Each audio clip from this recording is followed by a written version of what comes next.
జై శ్రీరామ్. మాఘమాసం ప్రారంభమైంది కదండి. మాఘమాసం యొక్క మహత్యాన్ని తెలుసుకుందామా? మాఘమాసం తెలుగు సంవత్సరంలో 11వ నెల. చంద్రుడు మక నక్షత్రంతో కూడుకున్న మాసం కాబట్టి ఇది మాఘమాసం అయ్యింది. ఉత్తరాయణ పుణ్యకాలంలో వచ్చే ఈ మాసం విష్ణుమూర్తికి చాలా ప్రీతిప్రదమైనది.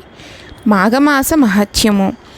హిందూ సాంప్రదాయం ప్రకారం మాఘమాసంలో నదీ స్నానం చేసి శ్రీమన్నారాయణుని పూజించి శక్తి కొలది దానం చేస్తే కోటి క్రతువులు చేసినంత ఫలితం కలుగుతుందట. మాఘమాసంలో ఏ నది నీరైనను గంగా నదితో సమానం. ఈ మాసంలో నదీ స్నానం సర్వ పాపాలను హరిస్తుంది. మాఘమాసం యొక్క విశేషాలను కొన్ని తెలుసుకుందాము.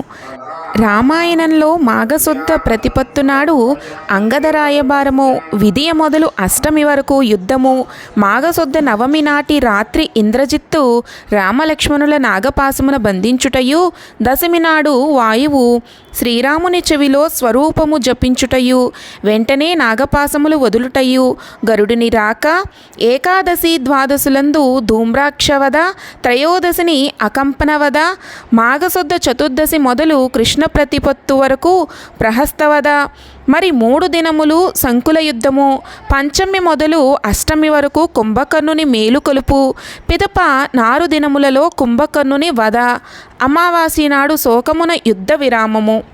ఇవి అండి మాఘమాసం యొక్క విశేషాలు. ఈ మాఘమాసం ఆ మహావిష్ణువుకు ఎంతో ప్రీతిప్రదమైనది. జై శ్రీరామ్.